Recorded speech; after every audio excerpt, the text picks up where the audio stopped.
Morning. Let's kill these blood elves. Oh. Let's show them what's what.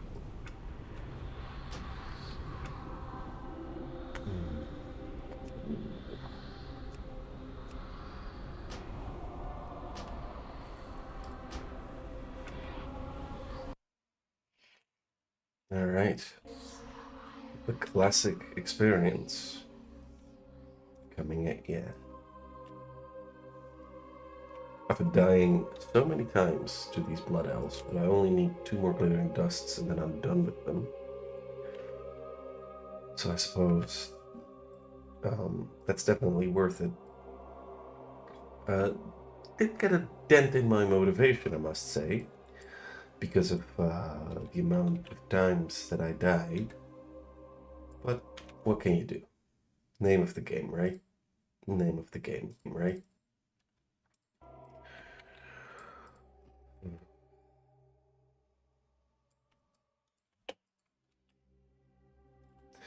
I've been thinking of so there are 3 arcs in my D&D story, right? And you've been through the first arc if you listen to all the D&D episodes, which I don't expect you to, but that's what's the goal of this channel is. But they're probably hard to watch. Nevertheless, the WoW journey did start with those episodes in the background. Now, I'm going to continue, of course, with those sessions.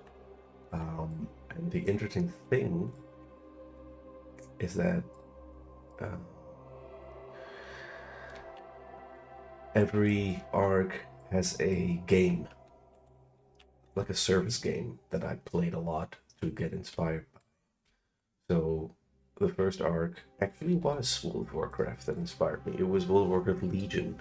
You remember the endgame area there? It's called Suramar. I thought that was so well designed.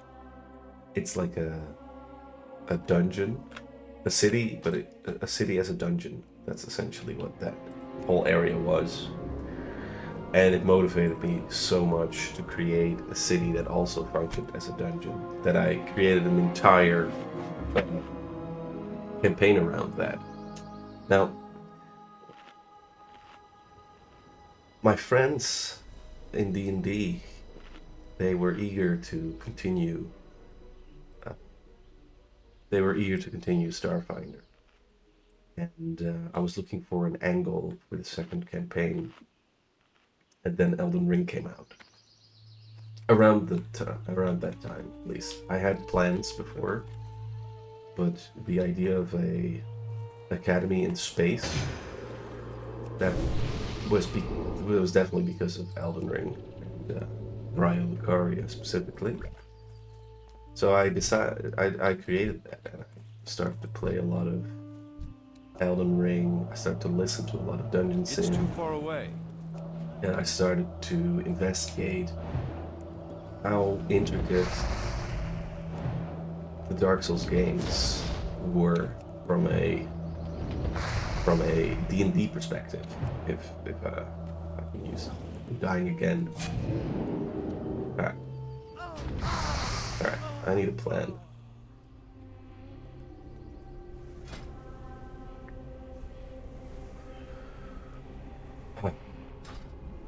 It's just not a good spot to stand, I guess. So when I started to do that, I had this urge to create a pocket dimension in the science fiction realm where fantasy adventures could flourish. And I already had a plan for that, because my favorite episode, I think it's episode 75. No, that's the last one. Maybe it's episode 67. It's the one where I'm in the hinterlands. That's my favorite episode because my players immediately shifted into this archetypical fantasy acting, and wanted to have more of that. So I created an entire arc around that, which is heavily based on Souls games. And at the time, I also thought that I could get a lot out of Metroidvanias, because they were so. Um, I think what I enjoyed about those fantasy games was that they honored the place in which they were, but they also like they restrained themselves. I think that's why I enjoy and admire fantasy so much, because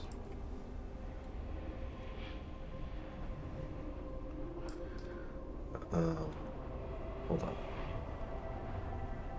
because they seem to have a vision, definitely, and then they also sort of dial it back for the purposes of the adventure, which is something I'm really bad at. I'm like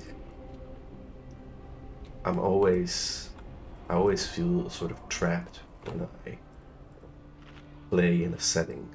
Like, for example, when I play Starfield, the only thing that I'm thinking is, how does this not have any fantasy elements?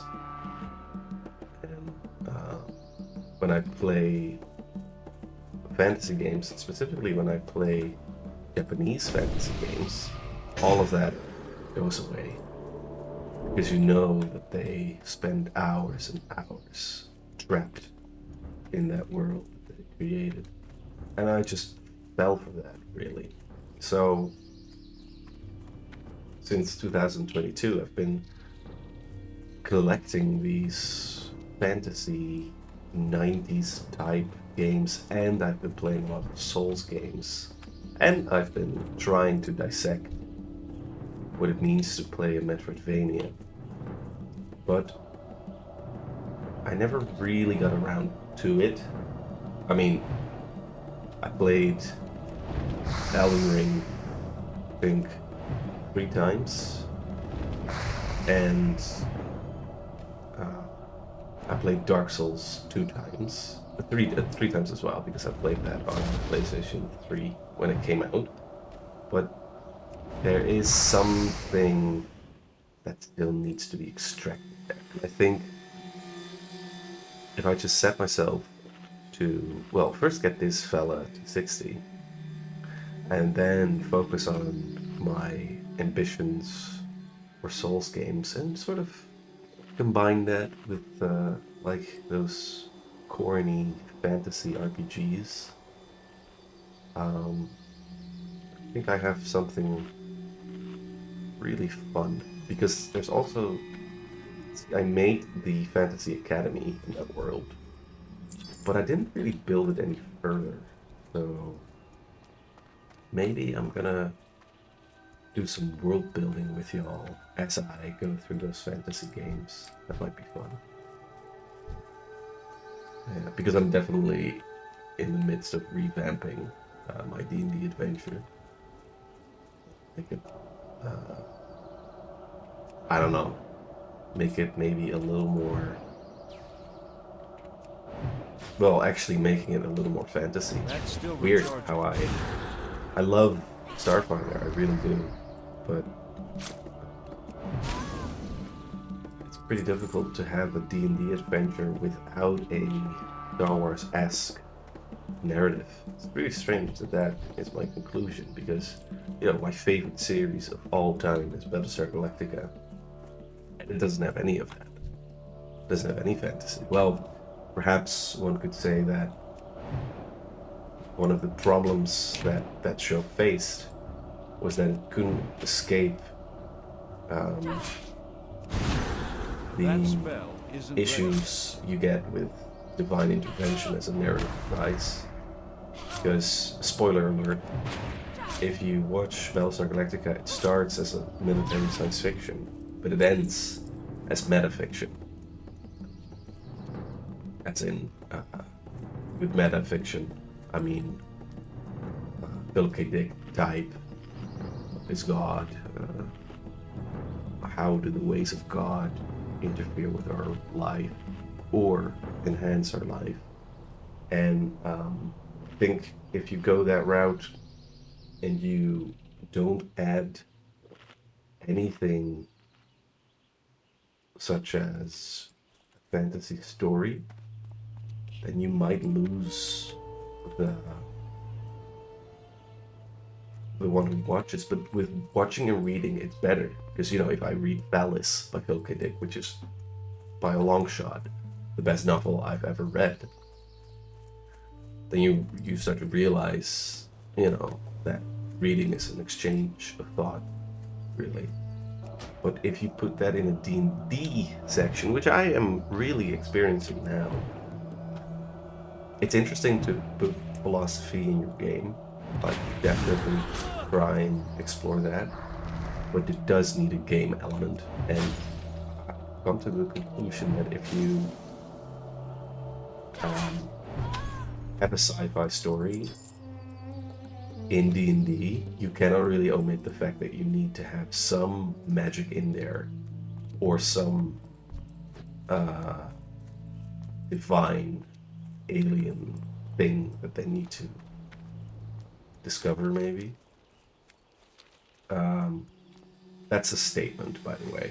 If you find that you disagree with that, I hope that my following arguments will carve out your argument.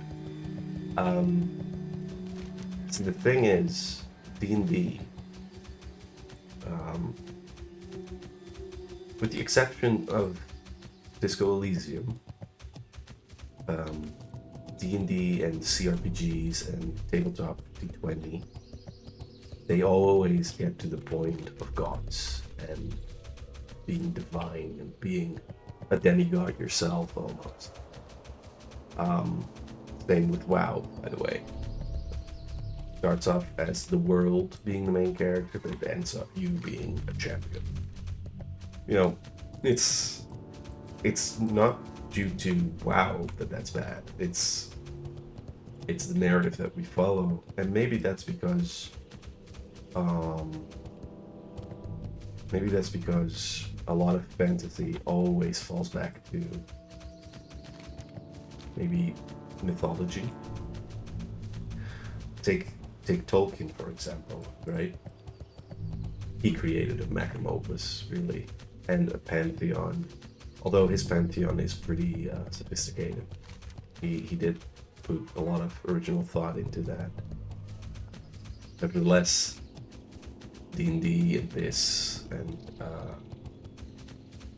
practically every fantasy thing that I'm reading heralds back to what Lord of the Rings did, really. Although I must say that I've been reading some Edgar Rice Burroughs. That's the guy who made Tarzan. He released his novels before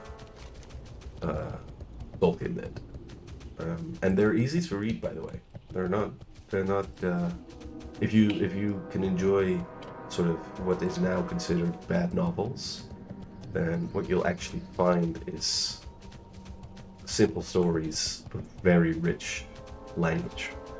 So I don't know why people are so critical of that. Maybe because it's not, maybe because it's not necessarily ethical, but more escapist, and people are not allowed to like that or something.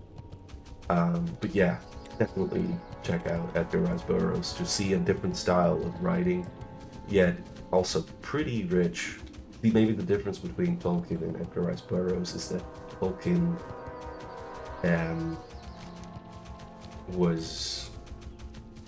Tolkien also made sure that the world was his main character, whereas Edgar Rice Burroughs is more of a search for manhood. It's easily comparable to Ernest Hemingway, except Africa has been replaced by Mars. So,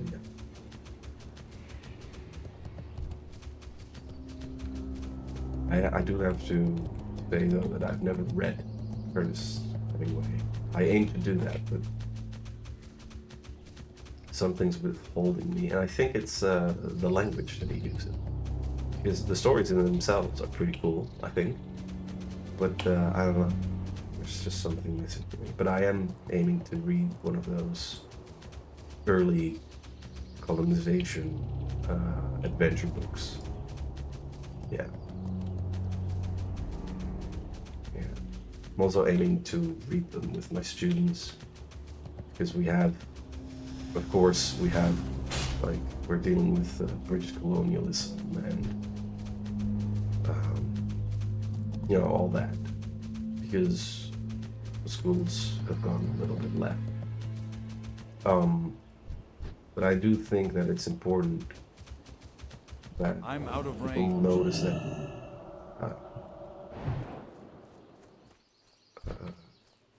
there was definitely no shame there. People actually supported the whole idea of going on an adventure. That's how they saw it. I am honored. Yeah, if you look at that deeds, relatively, of course, as an adventure, it's quite easy to do them. So yeah, I'm trying to. That's my literature side. That's not the video game side. I was talking about the issue with D&D and how it always relates to godhood.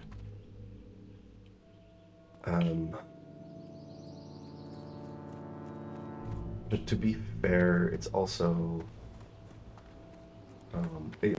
say you did an adventure, and I'm not saying that, like, my statement doesn't apply to all DMs or all players or all systems. I can imagine that if you're a good DM, like Dungeon Musings, and you host a game like Traveler, you know what you're doing. And then, of course, the god entity just becomes an alien, really. King's honor, friend. Be just careful for the Alliance. What do we need to do? Take a look around you. The ruins and beaches are overrun with spitelash. Recently, the wretched creature have learned to recognize the rare components indigenous to Ashara. Specifically, I speak of enchanted coral. They are drawn to it by reasons unknown to me. Now, there is little coral left in the bay, and it's vital to my research. I need you to separate some enchanted coral from the spitelash sirens and bring it to me. Light bless you. What can I do for you? Go with honor, friend. Yeah, let's definitely do that. Fun quests. But I'm also kind of looking for a blacksmith. Would it be possible to find that somewhere in Ashara? Might also be a good motivation to check out the south, because we checked the north. Just make sure we have the whole map in front of us. Right?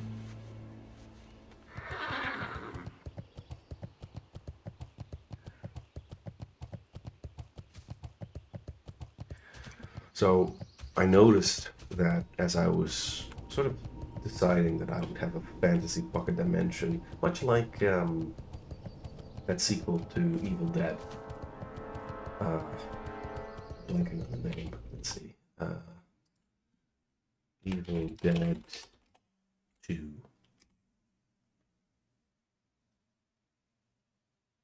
Death by Dawn. No, that's not it. Evil Dead 3. I think it's Evil Dead 3. Yeah, Army of Darkness. Yeah. I wanted to have the Army of Darkness effect in my campaign. So that's really what Good day to you. Did. See you later. See you around. And also, I knew that if I was going to do that, I would have a backlash into sci-fi games. Because then I would miss that. That's how my brain works. I have the one thing, and then I want the other. So I made sure that I already planned a little bit of sci-fi adventures after that. And also added a game to that. So the fantasy realm would be dictated by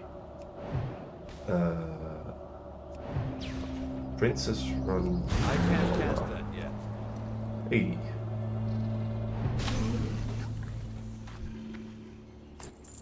Hey. What level is Mara? I'm 50.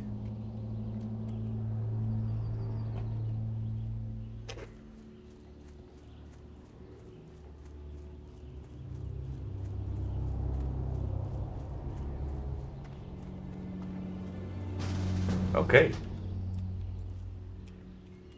Morning.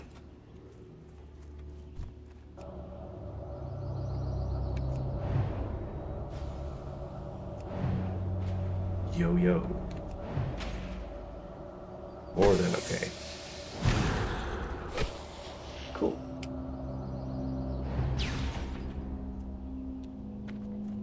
Alright. Let's see what That we're spell doing. isn't ready.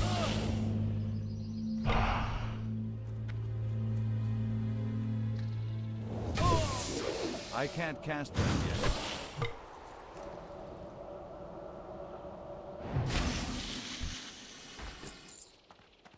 Let's see, where is Maraudon? I do need to know that.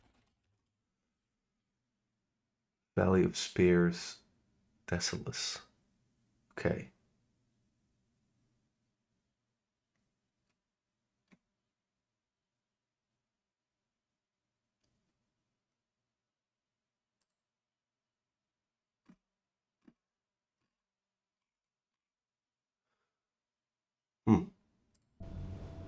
What level is it?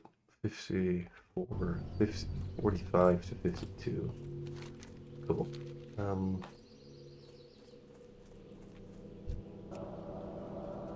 Cool.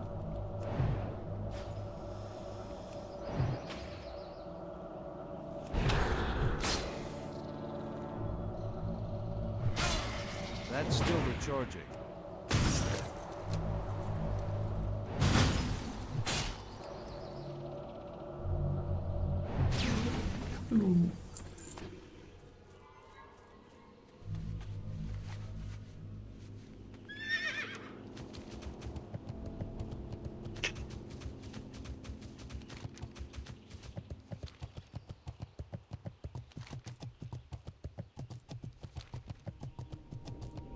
In a way, what I'm envisioning with the Pocket Dimension is actually Starjammer.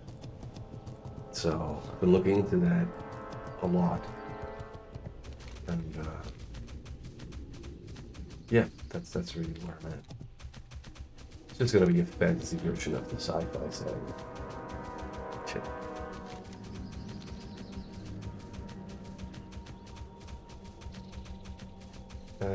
This is such a strange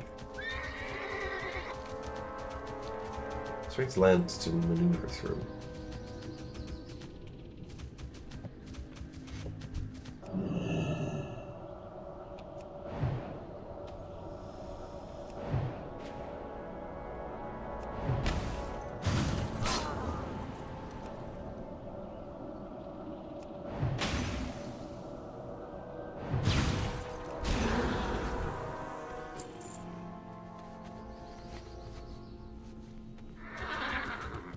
One tank, one healer. And they're level 46. Okay. I just skipped it, I suppose.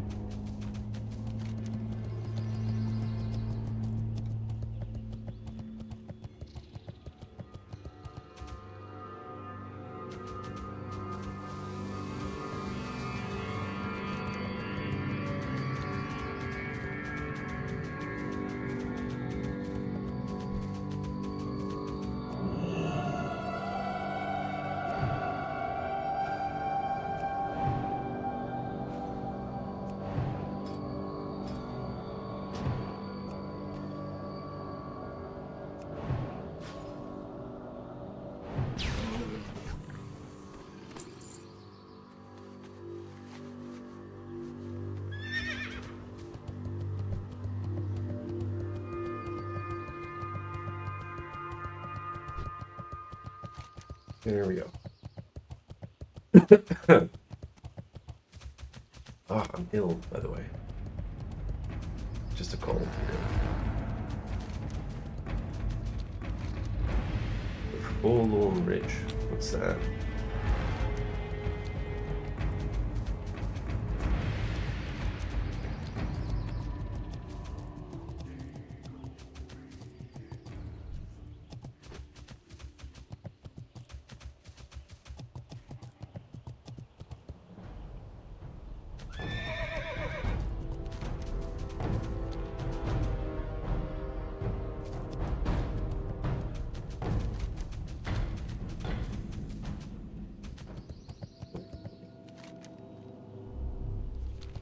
Never been here.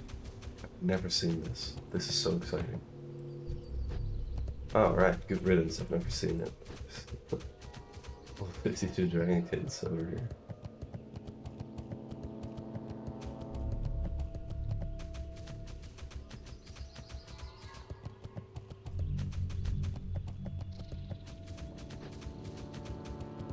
Everyone looks cool.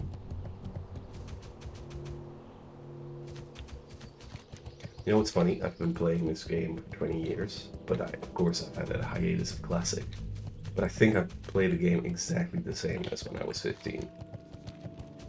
Like, just skipping over content every once in a while, kill a random mob and hopefully fill in a quest. Never be ready for shit. Yep. This is the lie. Oh shit. Let's see how much damage that does. Not all that much.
Alright.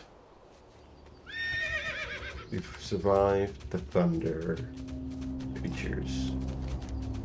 I wonder why they have thunder spells. Such an interesting thing to me that they... Because with WoW, at one point, you know the game a little bit. And I have to hand it to them. If there is a hippogriff that has thunder things, then they thought about that, like in lore-wise, not necessarily gameplay-wise. That's what's so cool about WoW Classic. It wasn't that. It was idea first, balance later.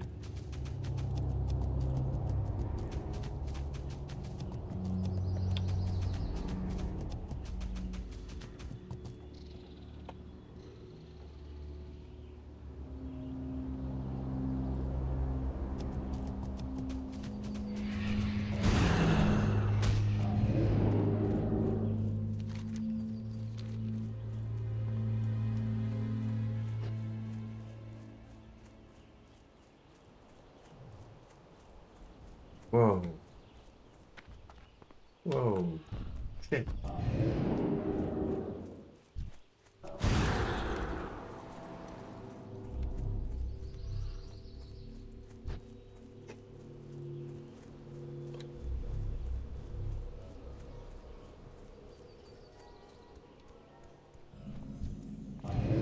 That spell isn't ready yet. That's still recharging. Okay, that's my cue. I need to repair some shit. I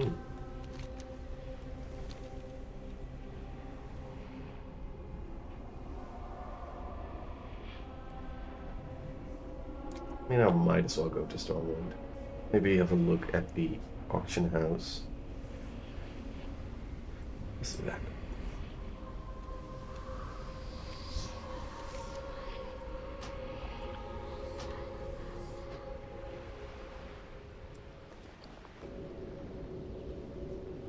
Alright.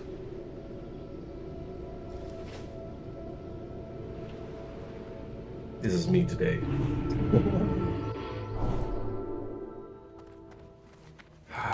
Good morning, Stormwind.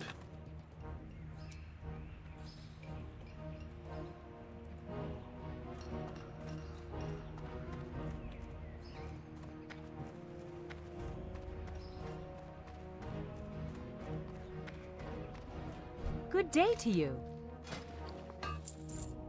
See you around. Have a look at the auction house. So where's our head of the owl? People play.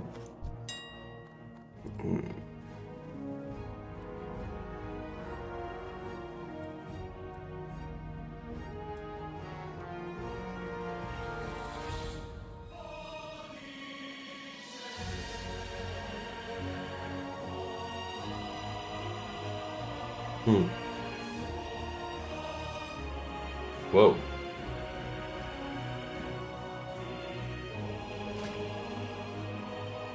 That sounds pretty good. Let's do that. Definitely because it's for 800 as well. Okay.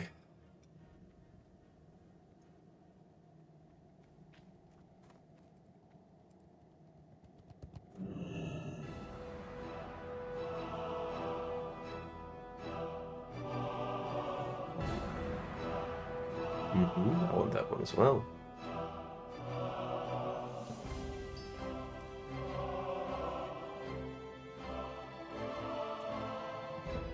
Is that crafted?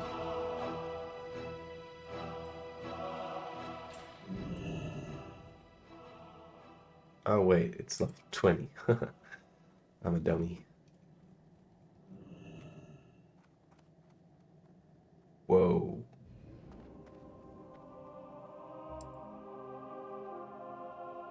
Holy shit, we need that. 110. Oh my god.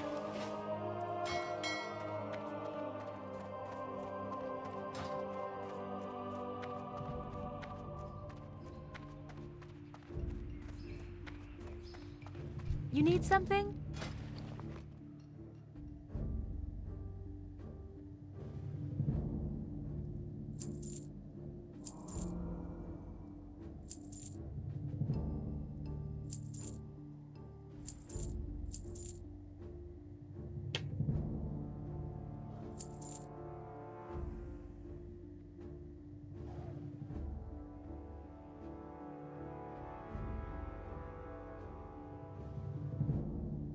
I'm gonna sell these.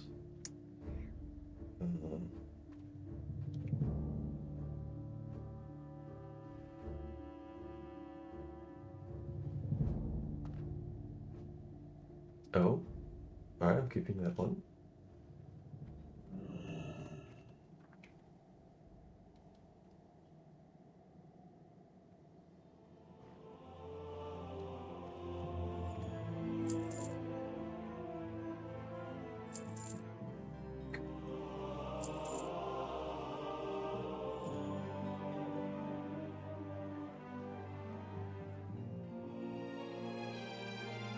Know what you're thinking. You could have sold that for much more, but it's important. There we go. See you later. Alligator.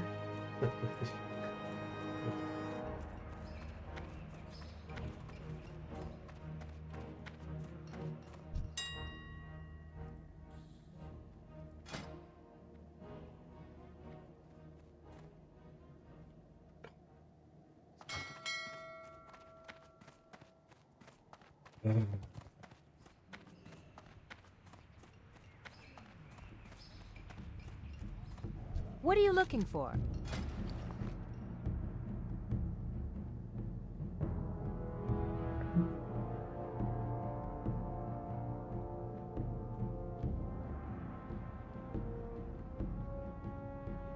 Sure.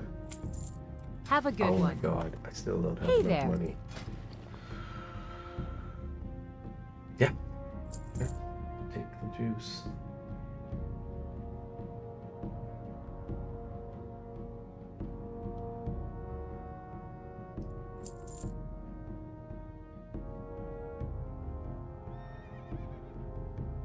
Yep, take the banana.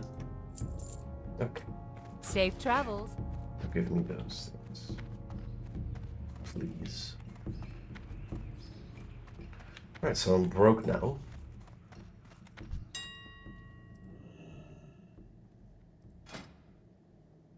Yeah, but these are probably worth it. Yeah, let's do it.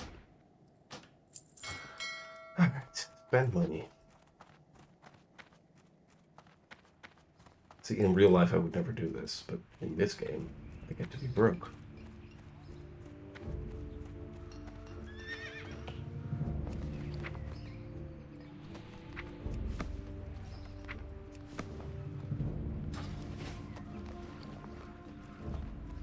Made by. So it is.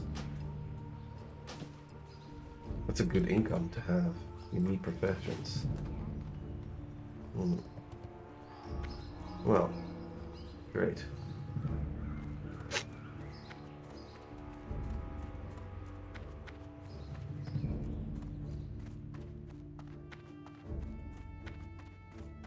Hey there.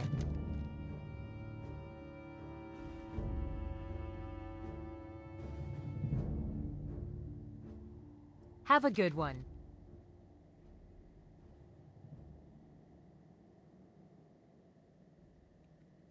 Good day to you.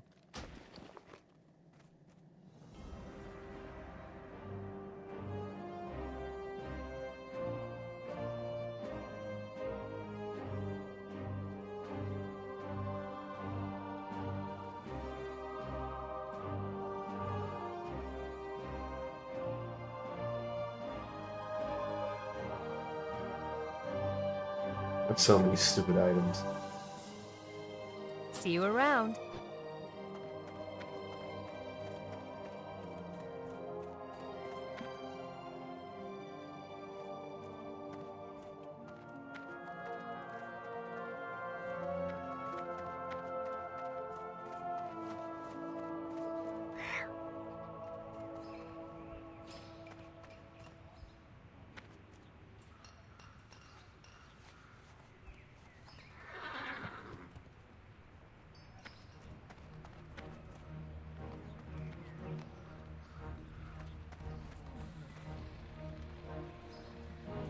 Hello, I am played this game for 20 years.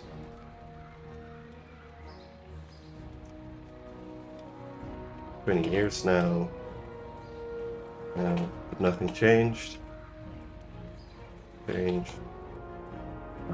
piss poor and have the same haircut as this character. Could you donate some money? Money to my cause.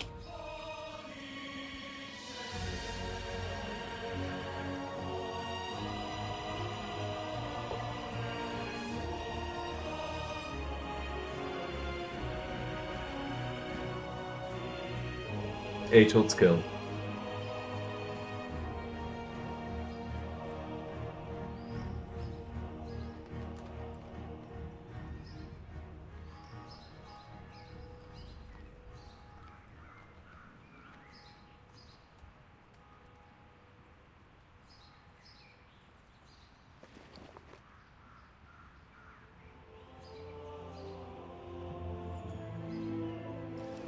Man, can't wait to ding for that gear. Alright, we continue. See if we can find some quests in store. I'm gonna get a coffee.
Cat barfed all over my computer yesterday. He's trying to tell me something.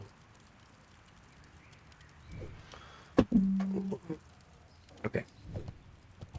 Let's look for quests.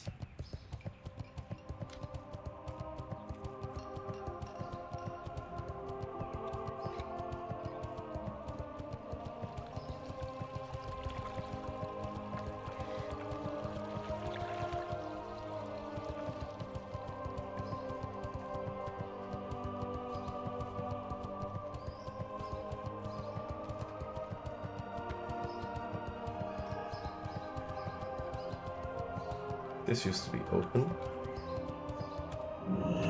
Ah, okay. You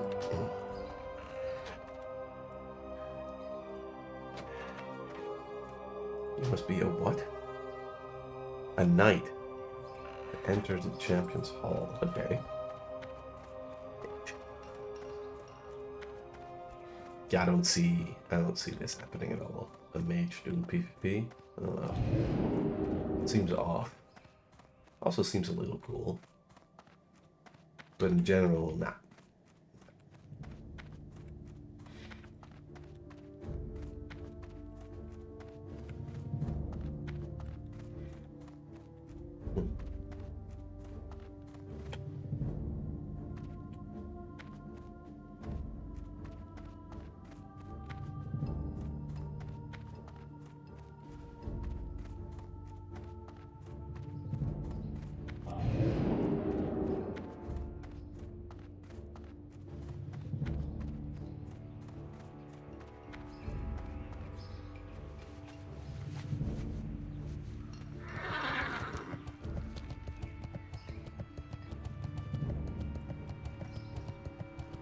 Such an interesting game. Because the fact, like, when you play D&D, you fast travel all the time, really. They've really dumped that down in Classic. And I like it. I like the walking to and fro. If that's the same. Sounds good. Yo.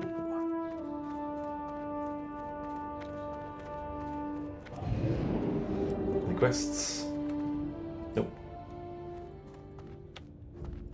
Terra Dawn Breeze.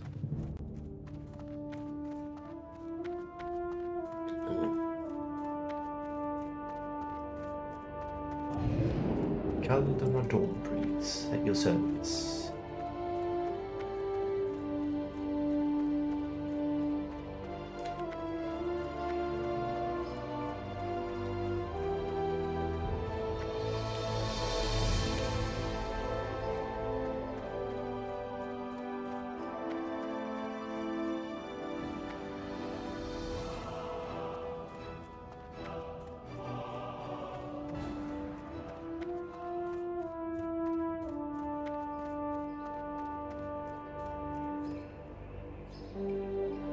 Anyone up on Mara? Need healer and tank.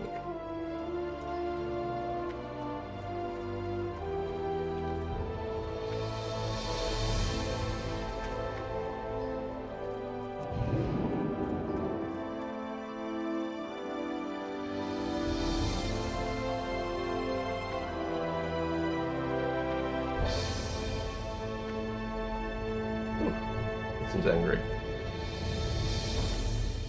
Alright, Al's right. There aren't Brigadier. Interest you on a pint? Be good.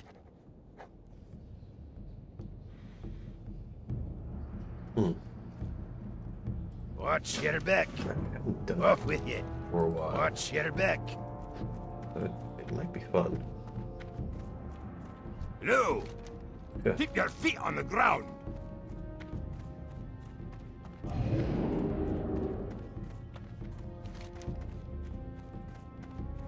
Why is it such a difficult quest?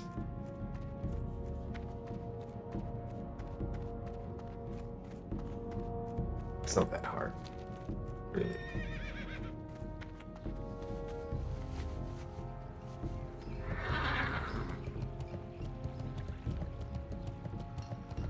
You know what? I'll do the Rathi base actually. I'll show them.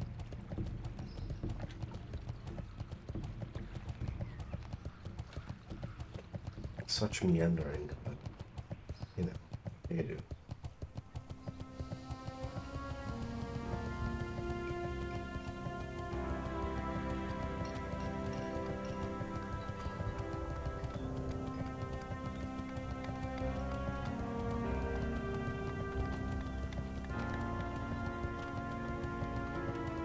Nothing here.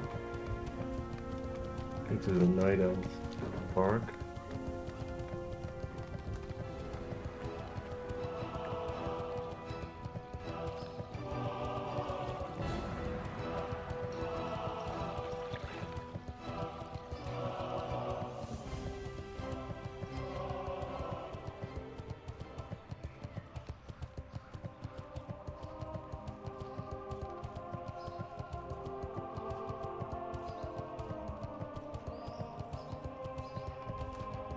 I think I'm going to say something that's very wrong for me to say.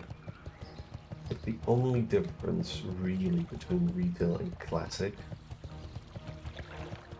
is classic gives a feeling that the world is bigger and it's a feeling of being unknown. Whereas retail is, you know, it needs to put things in your face all the time. And classic is about finding one mob at a time, whereas retail is about fighting more. And of course, all-round classes are more of a thing in retail than in this game. So let's go to Ironforge, see if there's any quests there, and head to Larathi for that fun quest over here. I think it's also time to at least find out what it's about, because I forget. I started to do some serious PvPing in the Burning Crusade. I got the fire axes and shit for my warrior. But in Classic, well, I remember loving Altric then. Yeah, that was the whole thing.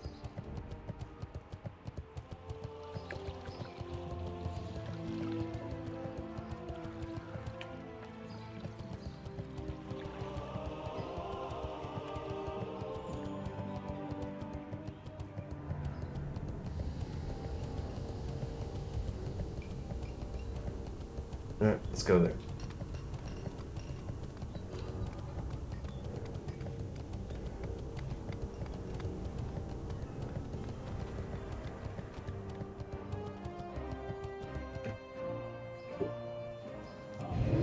Please, please, please, please, please, please, please, please, please, please, please, please, please, please, please, please, please. Oh. That's me every day, by the way, if I have to go to a train.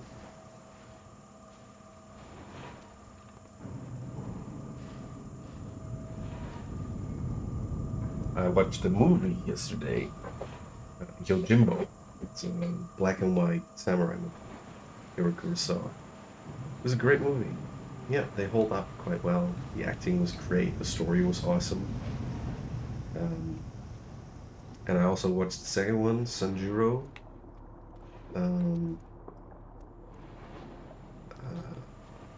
Cool thing about Sanjuro was at the end there's a duel that they use, like those blood sprays that Quentin Tarantino used in Kill Bill.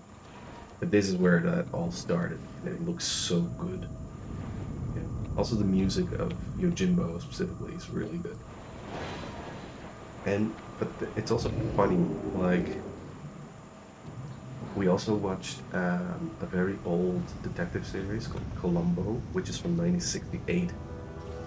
And the cool thing about that time was you see how people experimented. Like, I think it was the debut of Steven Spielberg.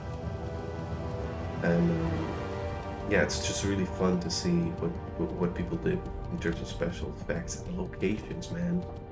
Whoa, so cool. Great to meet you. All manner sets the explorers a buzz with excitement. Okay. Safe travels.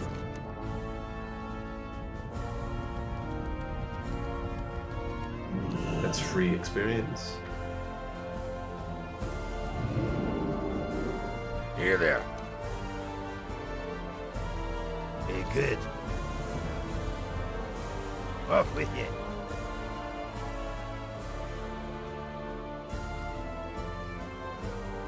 Sealed gates of Oldham. Oldham. Be good. Off with you. Timor. Ashara. Watch your back. Okay, interesting.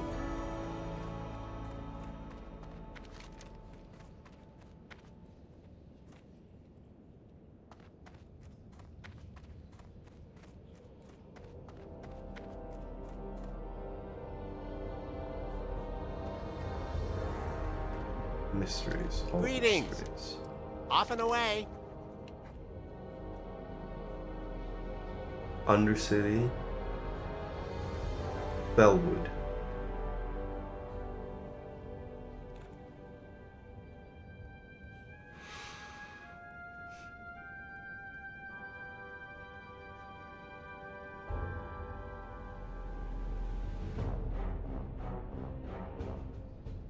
Daylight's burning.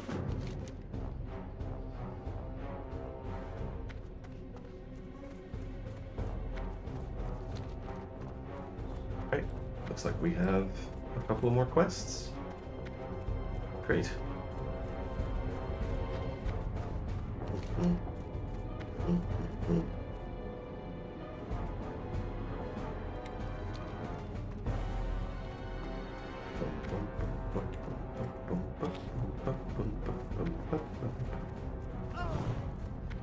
Man, Ironforge always reminds me of cozy winter. You know?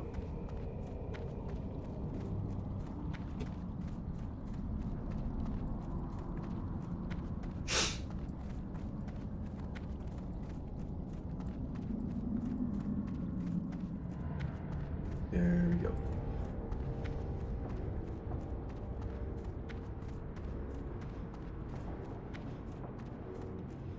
What a nice little nook.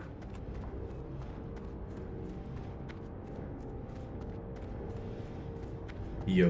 What can I do for you? Oh, Karnak sent you, did he? I expected to hear from him soon.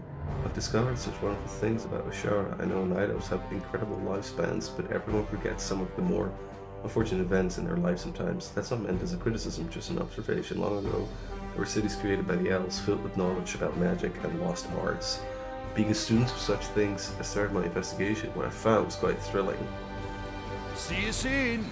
Magic was once as revered as Elune herself with some elves. Some of their most powerful mages created runes and tablets, citing rules of the arcane and insight into their findings. They would probably leave these all to ponder in public spaces. I would very much like the rubbings of these runes and the runes of Eldorath. I have a kit for you to make the rubbings with, but it will be up to you to find them. Be careful though, the Explorers League is the only one interested in Eldorath. Cool, yeah, I know what to Watch do. your back. I want the rubbings delivered to my tower, but there is no need to have you go all the way there. I'll just have them airlifted out of Ashara. 6 Fuse Lighter owes me a favor or two and will be in the area soon. He's signed on to patrol the coast. Speak to him before you leave. He can give you a flare gun to signal him with. When you have the rubbings, just head to wherever he tells you and give it to him so he can get you to my tower safely. He should be in the hangar in the military reward. Off with you. Quest log is full.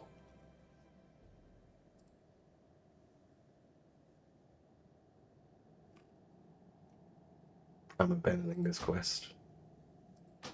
Or not. I'm abandoning this quest. Hi. Yep. Safe travels.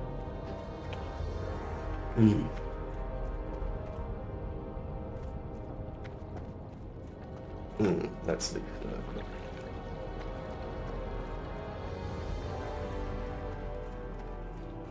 Anything of note here?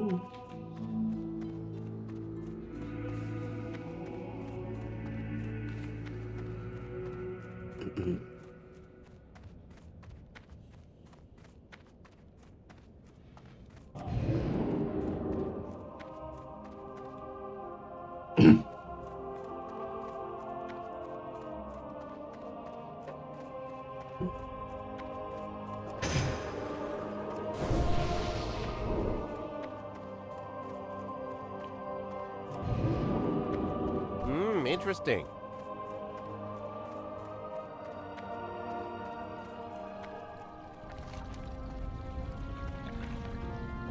The military reward is on the other side of Bangladesh.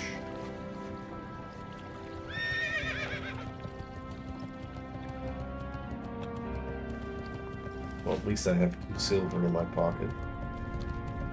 It's full of dollars, you know.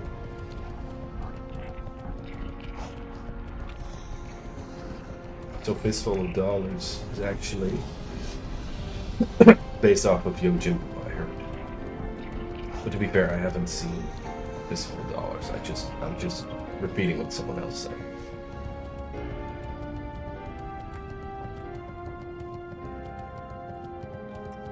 Clint Eastwood is just not my cup of tea.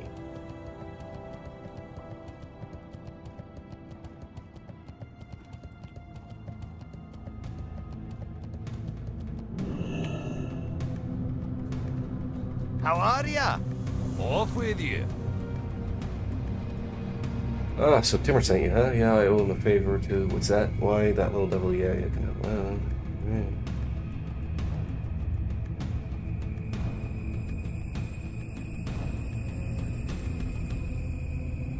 Watch your back.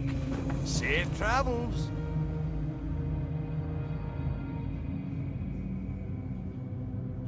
See you soon. Okay. Good. Look at the board. I haven't seen that in a while.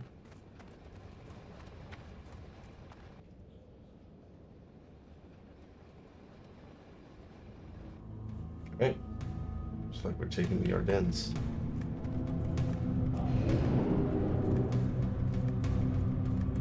Must be so hot in here. Oof. I love that about the movie, by the way, that they did the Iron Force quite well. But the only thing, well, there are many things that I can stand about, but the one thing that I thought was so dumb was that regular Lothbrok is on his bare feet while he's jumping on a griffin. I'm like, dude, why are you giving so much What freedom can I do for you? to an actor? Because I'm 100% sure that that is not. It's too expensive.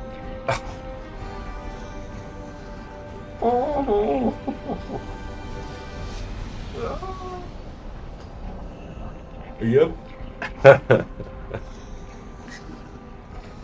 Okay. You know what? Looks like we're going to Felwood. I can't afford that. Be good. Oh my god.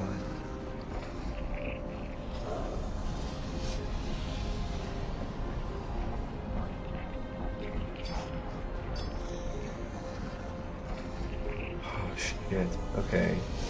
Well. Ah. Alright, looks like we're traveling. Travel star. I got. Yeah, that's correct. Go to the Gates Fire Forge. Out.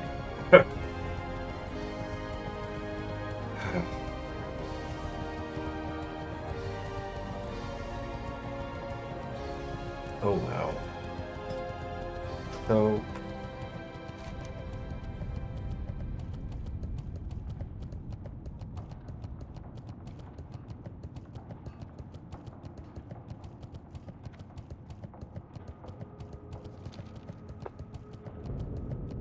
looks like we're going to, I think, Darkshore, because that way we can head to Felwood. It's like next to it.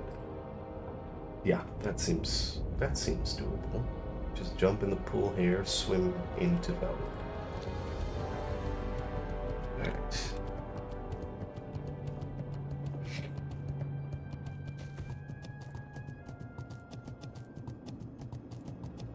So if you're feeling pity, you can always donate money. Gold, I mean.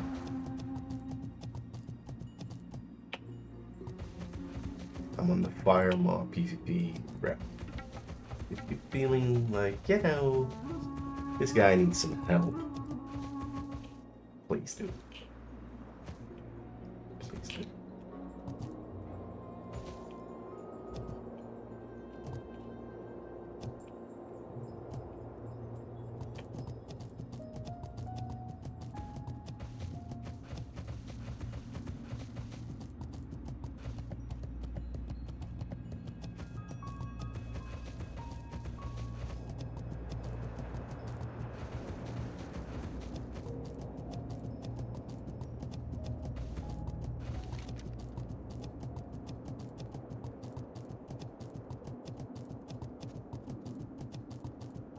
I also need to go to Tanaris.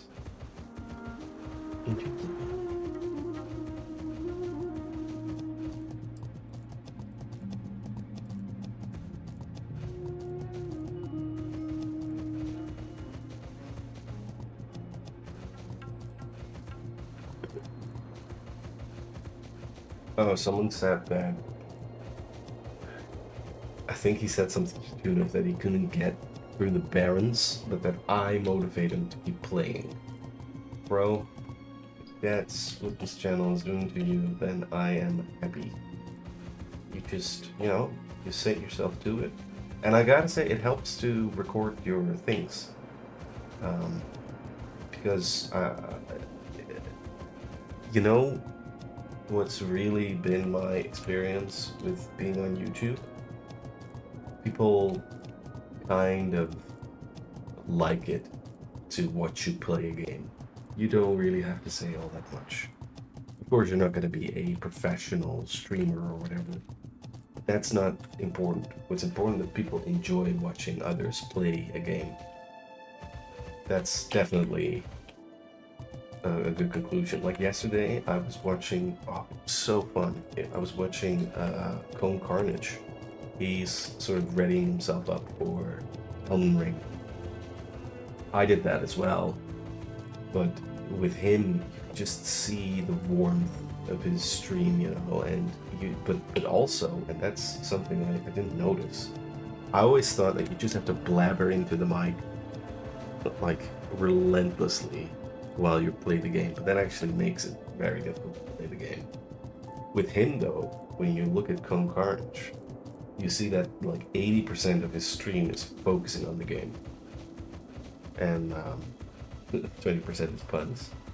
So, yeah, like if I inspire you to level up your character, man, I'm so proud.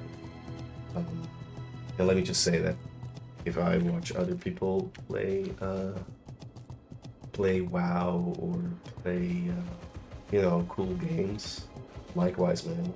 Such a fun way to spend your time.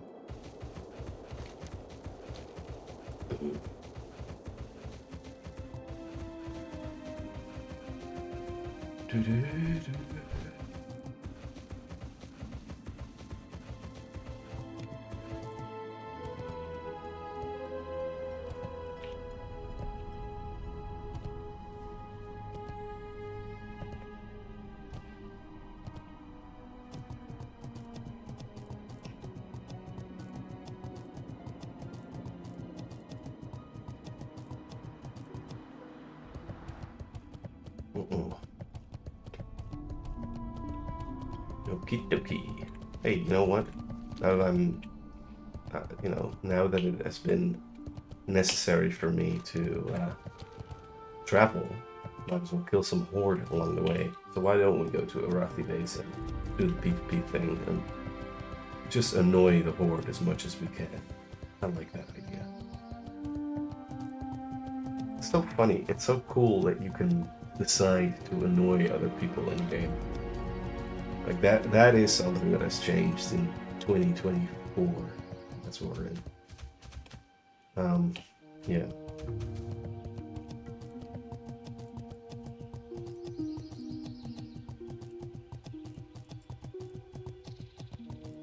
Like,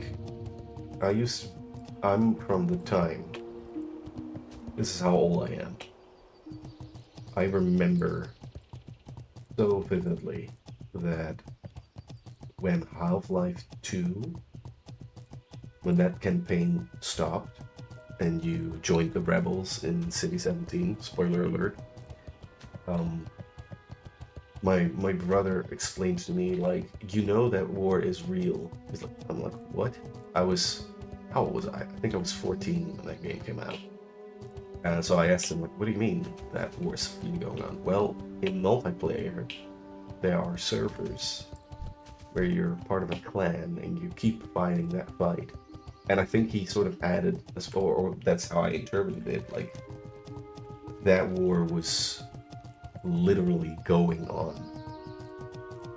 So yeah, that has never left me that idea.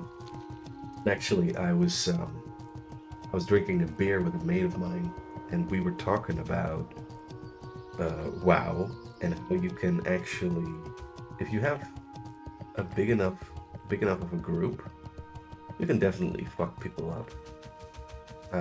I was thinking of Tour the Azeroth.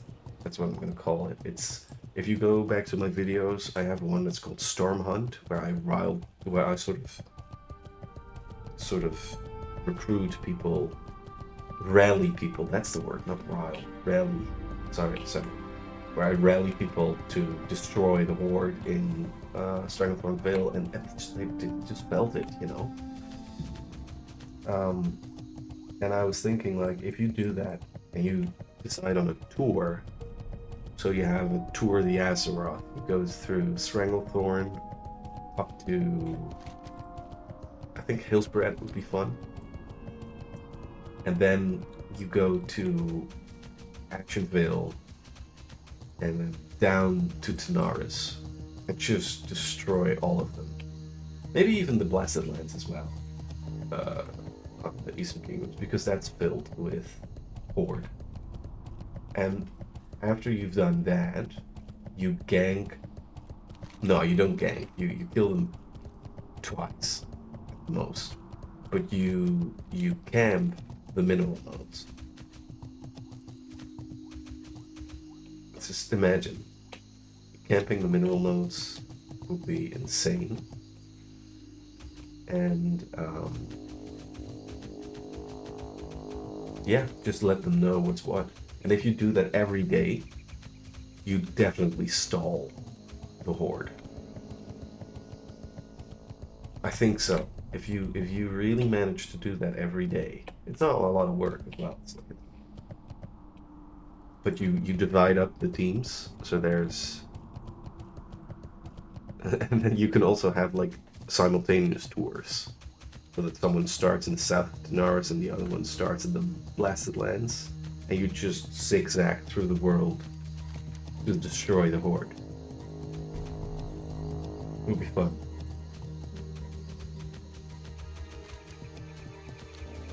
Alright, let's look for some horde.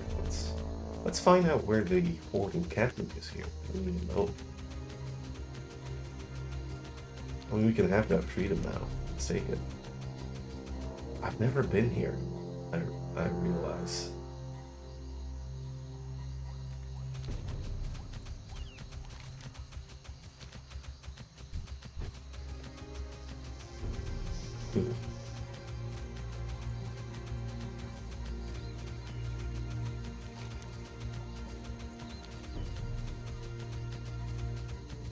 Oh, now I know why.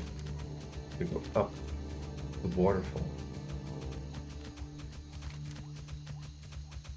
Yeah, but still, I think you can go up there. If you just go this way, right? Let's investigate.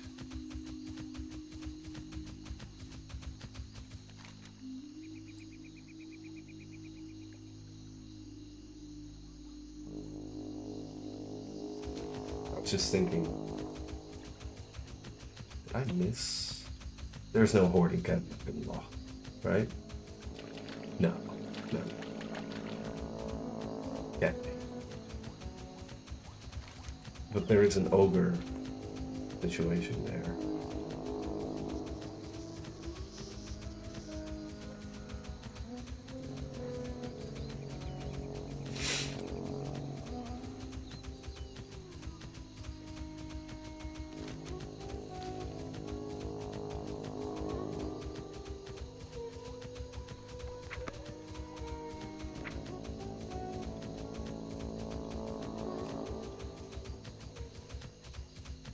Oh, I don't even have that level.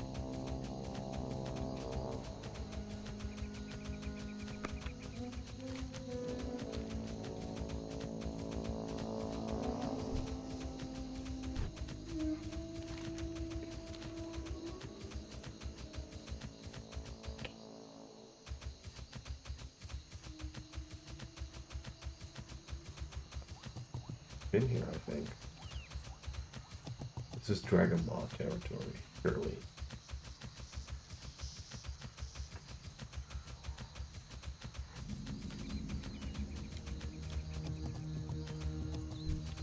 Aha. Right. Grim Batol. I've only heard stories. I don't know what that is. So, it's the Horde encampment then. Maybe it's...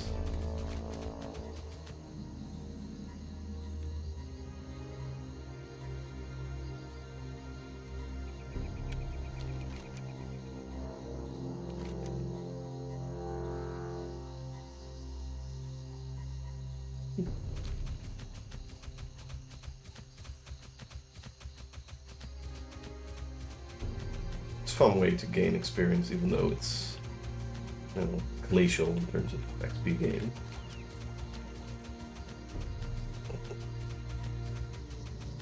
Lower Black Rock Depths.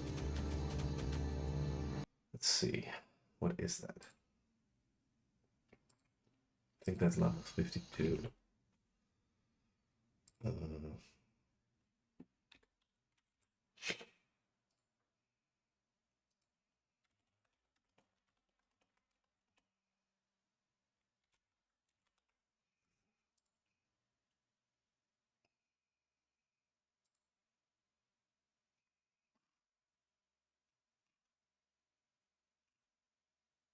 Level 55.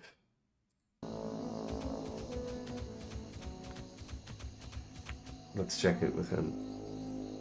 That's level 55, right?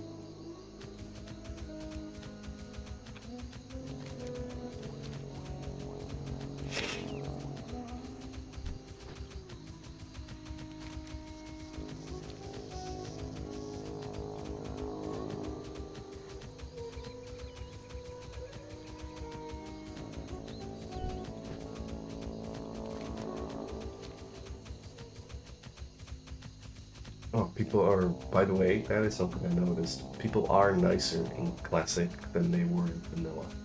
Because in Vanilla, people sort of hid their ignorance.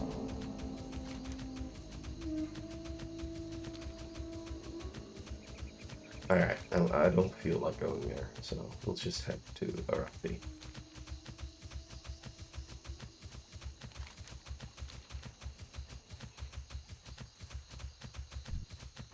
Oh, elites.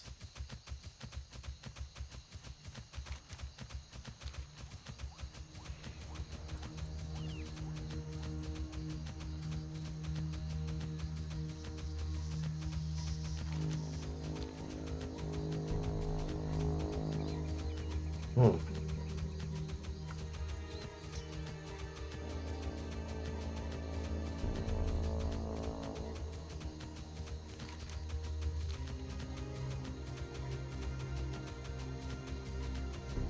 That's on.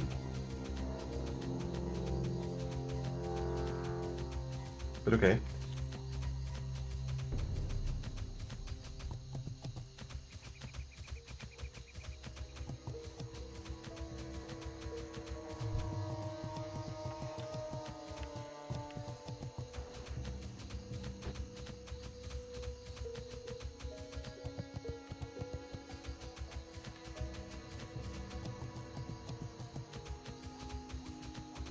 I actually don't know. Why does it say Anchorite 20? Is it a 20-man thing?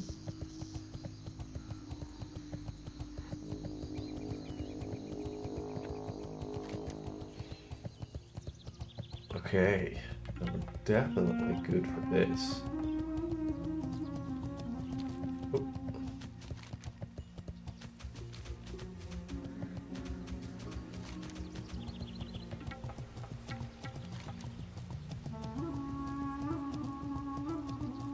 I think this is war territory. I think so.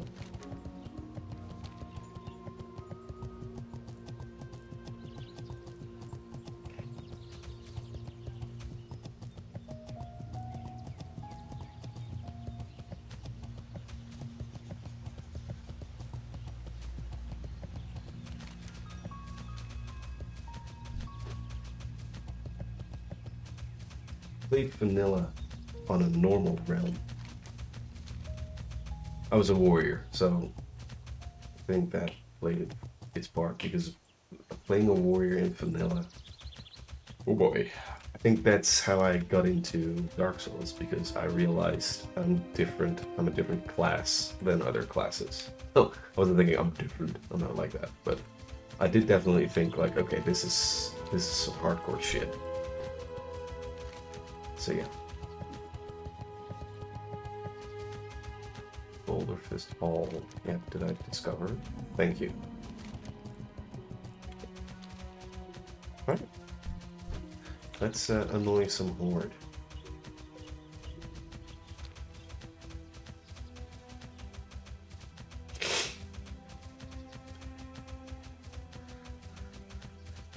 I mean, provided they are here.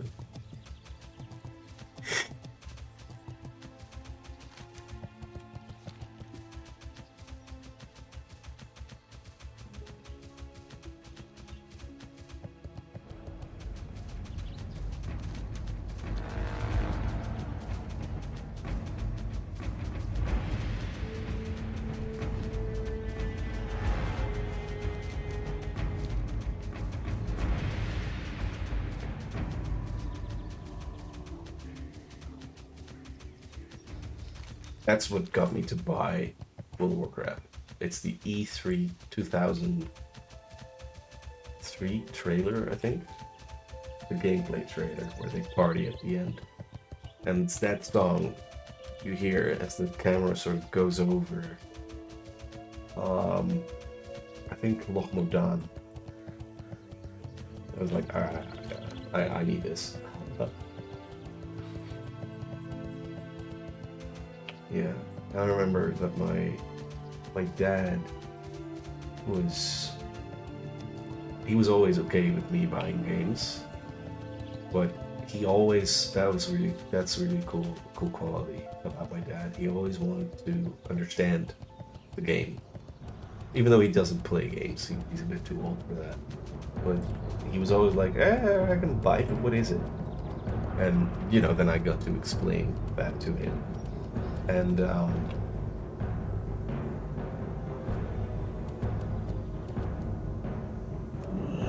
let's see if we can do this. I think we can.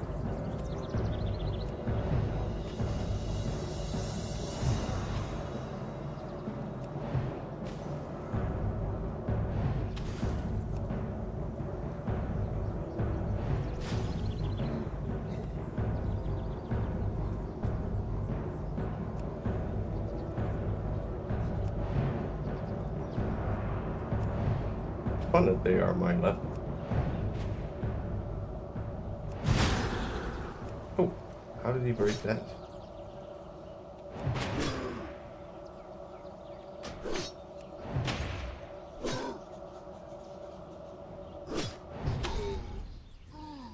I'm not getting any XP.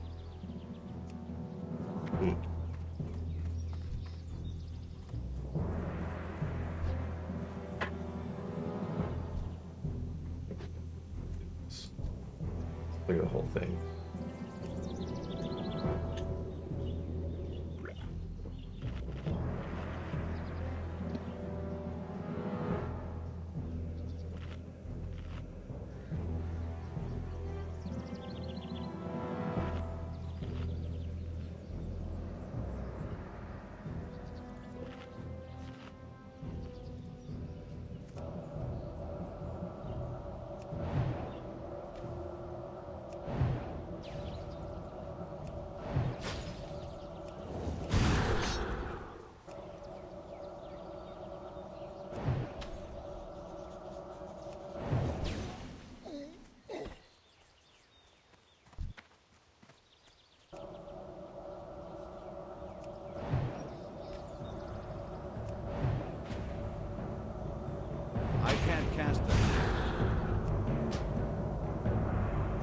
Yeah, we're doing this.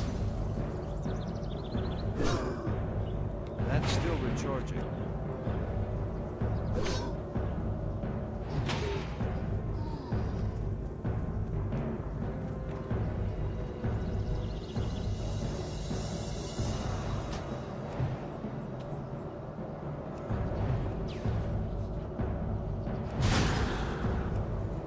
Uh-oh. Oopsie. Ah. Yeah, definitely not smart. So as I was saying, I remember that I couldn't really explain the game to my dad. Well, I told he knew about Warcraft because that was a PC game, and PCs were all the rage in the 90s. I remember playing that, and then I told him, "Well, imagine that game, but now you're in that world." He was like, okay." And this was before social media as well. This was in 2004, so we only had like MSN. And so there was a guy that worked at the outlet, and he explained it to him, and he said, "Sir, there even isn't. They even have an economy and an auction house, and the auction house was what sort of won Deco to buy it." Yeah, and that was amazing. The first days of WoW are probably one of the best gaming career. Huh. I remember playing the trial. No, I bought the game, but I was a knight elf. I leveled in Teldrassil, which now we sort of denounce as being stupid, but back then, night elves were the shit. You can't fool me otherwise. Like, if you played a night elves, that meant you watched anime in 2004, okay? So that was a huge, huge thing back then, at least to me. And yeah, so I played a warrior because I wanted to look like Guts from Berserk, and or Cloud from Final Fantasy VII. And yeah, man, I played a trial with, I think it was a hunter, and she was from Sweden, and she played the trial, but I didn't understand what a trial was, so we went through all those adventures in Teldrassil, and we would stay at a house in Renessus, and then she told me, like, "I'm going, this is a trial." So we exchanged MSN with each other. I still had her on Amazon Messenger. She was a avid Harry Potter fan, and yeah, that was really cool. Yeah.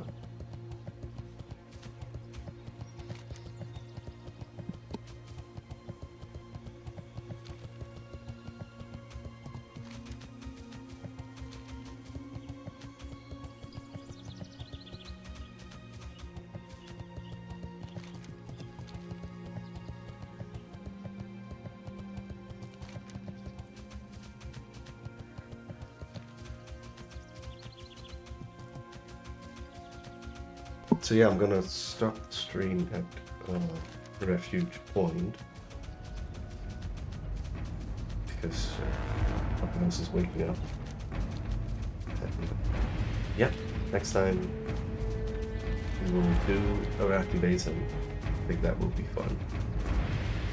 Then head towards Darkshire. We really don't have a choice as well because we're broke.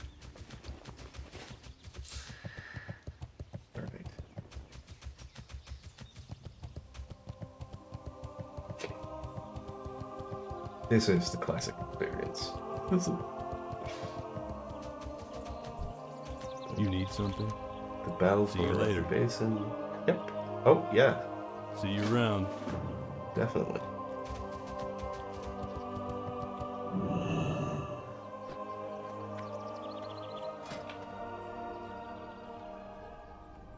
Alright. we'll do that later. Right, I'll be AFK for a while, and I'll probably shut off the stream in a moment. So for now, see ya.